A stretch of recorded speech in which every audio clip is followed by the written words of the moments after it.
এই দুনিয়াকে নিয়ে আল্লাহ রাসূল সাল্লাল্লাহু আলাইহি ওয়াসাল্লাম একটি কথা বলেছেন, যে কথা আপনি শুনলে আপনি অবাক হয়ে যাবেন, আশ্চর্য হয়ে যাবেন। আল্লাহ রাসূল সাল্লাল্লাহু আলাইহি ওয়াসাল্লাম বলেছেন, মা দুনিয়া ফিল আখিরাতি ইল্লা মিথলু মা ইয়াজআলু আহাদুকুম ইফতারু ফিল ইয়ামি ফালিয়ামুত বিমা যায়িল। শোনো হে আমার সাথীরা, শোনো সঙ্গী সাথীরা, শোনো আদম সন্তান, আমি মুহাম্মদ সাল্লাল্লাহু আলাইহি ওয়াসাল্লাম বলছি, তোমাদের মাঝে কেউ একজন লোক তার একটি হাতের একটি আঙ্গুলকে সমুদ্রের পানির মধ্যে ডুবিয়ে দাও, সাগরের পানির মধ্যে ডুবিয়ে দাও তার একটি আঙ্গুলটা সাগরের পানির মধ্যে যখন ডুবিয়ে দেবে, সমুদ্রের পানির মধ্যে যখন ডুবিয়ে দেবে, তারপর সঙ্গে সাথীরা কি করবে, তোমার আঙ্গুলটাকে তুমি উঠিয়ে দাও, উঠানোর পাশে তুমি আঙ্গুলের দিকে তাকিয়ে দেখো, তোমার আঙ্গুলে যদি একদিকে 2 ফোঁটা পানি চলে আসে, তুমি ভেবে নাও একদিকে 2 ফোঁটা পানি হলো সারা পৃথিবী, সারা দুনিয়া, একদিকে 2 ফোঁটা পানি। আল্লাহ রাসূল মিসাল দিয়ে বলছেন, সারা পৃথিবীতে যত কিছু আছে, যা কিছু আছে, গাড়ি বাড়ি অট্টালিকা যত কিছু আছে, সমুদ্র আছে, যত কিছু আছে, সমগ্র পৃথিবীটাকে আল্লাহ রাসূল সাল্লাল্লাহু আলাইহি ওয়াসাল্লাম বুঝালেন যে এটা হলো আখিরাতের তুলনায় একদিকে 2 ফোঁটা পানি, তার দাম আখিরাত কত বড়, কত বিশাল আখিরাত। একবার চিন্তা করুন, এই ছোট্ট দুনিয়ার জন্য, এক 2 ফোঁটা দুনিয়ার জন্য আমরা বিশাল বড় আখিরাতকে ভুলে যাচ্ছি। আল্লাহ রাসূল সাল্লাল্লাহু আলাইহি ওয়াসাল্লাম বলেন যে পরকালের তুলনায় দুনিয়ার দৃষ্টান্ত এতটুকু যে তোমার হাতকে সাগরে ডুবিয়ে দাও, তারপর তুলে নাও, যতটুকু পানি তোমার আঙ্গুলে হাতে চলে আসবে সেটা দুনিয়া, আর যতটুকু পানি রেখে আসবে সেটা হলো পরকাল। আটলান্টিক মহাসাগরে আপনার আঙ্গুলটাকে ডুবিয়ে উঠাবেন, তখন উঠানোর পরে আটলান্টিক মহাসাগরের সমুদ্রে যত পানি রেখে দিয়ে আসবেন থাকবে পুরোটাই পরকাল। এই পরকাল মানুষ বুঝতে চায় না। পরকালকে মানুষ এরকম ভাবে ভুলে গিয়েছে যে খাচ্ছি যাচ্ছি করছি, এক পর্যায়ে দুনিয়া থেকে চলে যাব, এটাই হলো আমাদের জিন্দেগি, এটাই হলো আমাদের জীবন, এটাই হলো আমাদের হায়াত।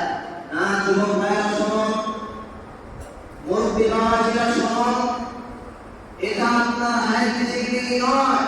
হায়াতের জিন্দেগি পিছনে পড়ে আছে, যেটা হলো আবাদা,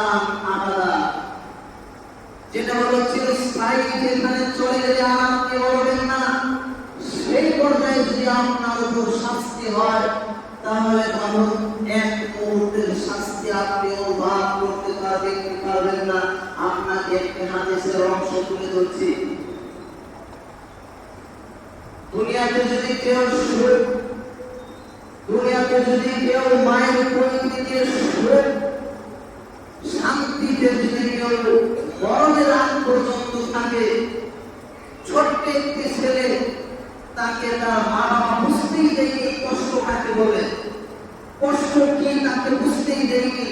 একটু বড় হওয়ার পর তার কাছে রয়েছে গাড়ি বাড়ি অট্টালিকা টাকা পয়সা, সে যে কষ্ট কি দুঃখ কি সে বুঝেই না। কিন্তু সেই ব্যক্তিকে যদি মরে যায়, তারপরে যদি তাকে জাহান্নামের আগুনে একবার নামানো হয়, জাহান্নামের আগুনে যদি একবার নিক্ষেপ করা হয়, তারপর যদি তাকে তুলে দেওয়া হয়, তুলে যদি জিজ্ঞাসা করা হয়, সেই আদম সন্তান শোনো, এই যুবক শোনো, তুমি দুনিয়াতে থাকতে কোনো সুখ করেছিল কি? তুমি দুনিয়াতে থাকতে কোনো সুখ উপভোগ করেছিল কি? সে এই দুনিয়ার সুখের কথা এরকম ভাবে ভুলে যাবে, তার চিন্তা চেতনাই আসবে না। তাহলে জাহান্নাম কত ভয়াবহ, জাহান্নাম কত মারাত্মক একটি জিনিস। আজকে যে করা হাদিস নোট করে এনেছি, সবকটা আল্লাহ রাসূল মিসাল দিয়ে বোঝাচ্ছেন, উদাহরণ দিয়ে বোঝাচ্ছেন যে এই দুনিয়াটা এরকম সেরকম। আল্লাহ রাসূলের আরেকটি হাদিস, এই হাদিসে একটি ঘটনা নেয় আল্লাহ রাসূল সাল্লাল্লাহু আলাইহি ওয়াসাল্লাম এবং অনেক বড় সাহাবীদেরকে সঙ্গে সাথীদেরকে নিয়ে আল্লাহ রাসূল সাল্লাল্লাহু আলাইহি ওয়াসাল্লাম রাস্তা দিয়ে একটি বাজারের পাশ দিয়ে চলে যাচ্ছেন।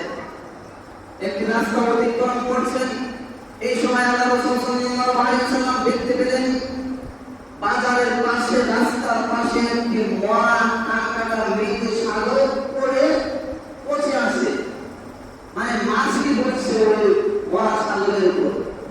ধরুন এটা একটি মরা ছাগল রাস্তার নিকটে পড়ে আছে। মরা তো মরাই, মৃত তো মৃতই, তারপরে ছাগলটার কানে একটি কাঁটা। কথাটা ভালো করে খেয়াল করবেন। ছাগল তো মৃত্যুবরণ করেছে, ছাগল তো মরেছে, কিন্তু ছাগলের একটি কান কাটা। ছাগলটা মরে রাস্তার পাশে পড়ে আছে, মাছে ভন ভন ভন ভন করছে। এই সময় আল্লাহ রাসূল সাল্লাল্লাহু আলাইহি ওয়াসাল্লাম ছাগলটার পাশে চলে গেলেন। ছাগলটার পাশে গিয়ে আল্লাহ রাসূল সাল্লাল্লাহু আলাইহি ওয়াসাল্লাম ছাগলটার কান এভাবে ধরলেন, ধরে বললেন, আইয়াকুম ইউহিব্বু আন্না হাযা লাহু বিদিরহামিন। শোনো আমার সঙ্গে সাথীরা, শোনো সাহাবীরা, এই ছাগল কান কাটা মৃত ছাগল বন্ধ দুর্গন্ধ ছুটে আসছে। এই মৃত কান কাটা ছাগল তোমাদের মধ্যে কেউ কি আছো? এই মৃত কান কাটা ছাগলটা ক্রয় করবে? ক্রয় করবে কেউ কি আছো? এই মৃত কান কাটা ছাগলটা ক্রয় করবে? তখন আল্লাহ রাসূল সাল্লাল্লাহু আলাইহি ওয়াসাল্লামের সঙ্গে যেগুলো সঙ্গে সাথী ছিলেন, সাহাবী ছিলেন, তারা জবাবে কি বলছেন দেখুন।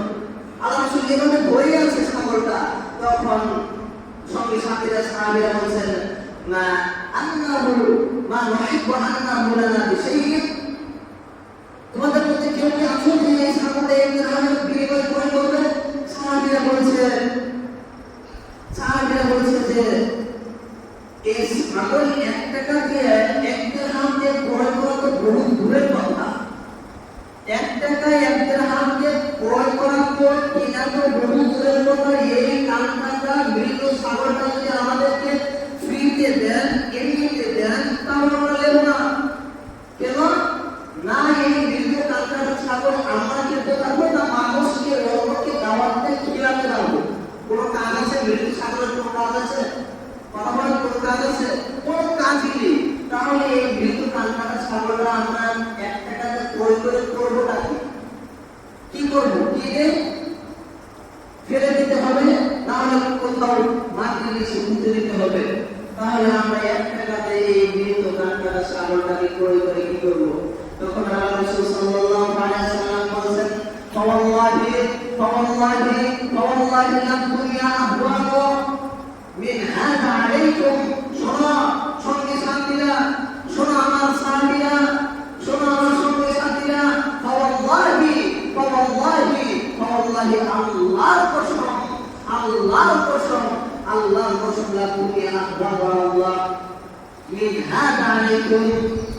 শোনো আমার সঙ্গে সাথীরা, ফাওয়াল্লাহি, আল্লাহর কসম খেয়ে বলছে, আমি মুহাম্মদ সাল্লাল্লাহু আলাইহি ওয়াসাল্লাম আল্লাহর কসম খেয়ে বলছি, তোমাদের নিকটে মৃত কান কাটা ছাগল যত তুচ্ছ তাচ্ছিল্য বলহীন মনে হচ্ছে, আল্লাহ রাব্বুল আলামিনের নিকটে এই পুরো দুনিয়াটা, পুরো পৃথিবীটা এই মৃত কান কাটা ছাগলের দিকে হাজারো কোটি তুচ্ছ তাচ্ছিল্য বলহীন। হাদিসটা বুঝতে পারছেন? জানি না আমি বুঝাতে পেরেছি কি পারিনি।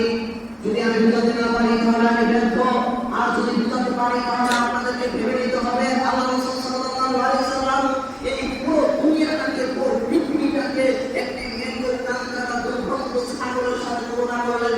তাহলে আমরা এই হাদিস দ্বারা বুঝতে পারছি যে এই দুনিয়ার কোনো মূল্য নেই। হাদিস কোথায় পাবেন? সহিহ মুসলিম ৭,৬০৭ নম্বর হাদিস। পূর্বের হাদিসটা ছিল সুনান তিরমিজির হাদিস ৩৩৩ নম্বর হাদিস। হাদিসের মান সহিহ, নিঃসন্দেহে হাদিসের সনদ সহিহ। এই হাদিস দ্বারা আমরা এটাই শিখতে পারি, আমরা এটাই বিবেচনা করতে পারি যে এই দুনিয়ার কোনো মূল্য নেই, এই দুনিয়ার কোনো মূল্য নেই। পরের হাদিসটা যদি আমি অনুবাদ করি তাহলে একেবারে স্পষ্ট হয়ে যাবে, একেবারে স্পষ্ট হয়ে যাবে দুনিয়ার মূল্য আল্লাহর কাছে কিছুই নয়। প্রথম হাদিস আল্লাহ রাব্বুল আলামিন বুঝালেন যে এই দুনিয়া এক ফোঁটা থেকে দু ফোঁটা পানি। দ্বিতীয় হাদিসে আমরা বুঝতে পারলাম যে এই দুনিয়ার মৃত কান্দাকা সাগরের থেকেও তুচ্ছ ছিল। তৃতীয় নম্বর হাদিসে আসছে আল্লাহ রাসূল সাল্লাল্লাহু আলাইহি ওয়াসাল্লাম বলেছেন, লাউ কানাতিদ দুনিয়া তাসিরু ইনদাল্লাহি জানাহা বাউদাতিন মা সাফা কাফিরুন মিনহু ফাকরাতান আহাদা। সোনার সঙ্গে সাথীরা, আল্লাহ রাব্বুল আলামিনের নিকটে আল্লাহ রাব্বুল আলামিনের কাছে যদি এই দুনিয়ার মূল্য একটি মশা মাছের দানার সমতুল্য হতো। মশা দেখেননি, মাছি দেখেননি, তাদের দুটো ডানা রয়েছে, যে ডানার সাহায্যে তারা উড়ে বেড়ায়, এক জায়গায় থেকে আরেক জায়গায় চলে যায়। দুটো ডানা রয়েছে, দুটো ডানার একটি ডানার কথা বলেছে। একটি ডানা যত মূল্য রয়েছে, এই একটি ডানার মূল্য যদি আল্লাহ রাব্বুল আলামিনের কাছে থাকতো এই পৃথিবীর, তাহলে আল্লাহ রাব্বুল আলামিন কাফেরকে এক গ্লাস, এক ঢোল, এক চুল পানি পান করাতেন না। হাদিসটা আবার শুনুন, পুরো দুনিয়ার মূল্য, পুরো পৃথিবীর মূল্য যদি আল্লাহ রাব্বুল আলামিনের নিকটে এতটুকু পরিমাণ থাকতো, যতটুকু পরিমাণ একটি মশা মাছের দানা রয়েছে, একটি মশা একটি মাছের দানা যদি আপনাকে দেই যে এটা আপনি আমাকে 100 টাকা দেন, দেবেন? 10 টাকা দেন, দেবেন? 1 টাকা দেন, দেবেন? মশার দানার কোনো মূল্য রয়েছে মানুষের কাছে? কোনো মূল্যই নেই। একটি মশার দানার যেরকম মূল্য নেই, মূল্য নেই, সেরকম আল্লাহ রাসূল সাল্লাল্লাহু আলাইহি ওয়াসাল্লাম বুঝাতে যাচ্ছেন একটি মশার দানার যতটুকু মূল্য রয়েছে, এই মূল্য যদি আল্লাহ রাব্বুল আলামিনের নিকটে থাকতো, তাহলে কোন কাফেরকে, কোন বেঈমানকে, কোন নাস্তিককে, কোন ইহুদিকে, কোন খ্রিস্টানকে আল্লাহ রাব্বুল আলামিন এক ঢোল, এক চুল, এক গ্লাস পানি পান করাতেন না। তাহলে আমরা এই পর্যায়ে দেখতে পাই যে কাফের, মুশরিক, ইহুদি, মুসলিম, হিন্দু, বৌদ্ধ, এরাই পৃথিবীর সবচেয়ে ধনী মানুষ, এরাই পৃথিবীর সবচেয়ে ধনী মানুষ। তাহলে আল্লাহ রাব্বুল আলামিনের নিকটে এই দুনিয়ার কোনো মূল্য নেই। যদি মূল্য থাকতো তাহলে কাফেরকে এক ঢোক পানি পান করাতেন না। মূল্য নেই বুঝে আল্লাহ রাব্বুল আলামিন তাদেরকে ধনী হওয়ার সুযোগ দিয়েছে, ধনী হওয়ার সুযোগ দিয়েছে।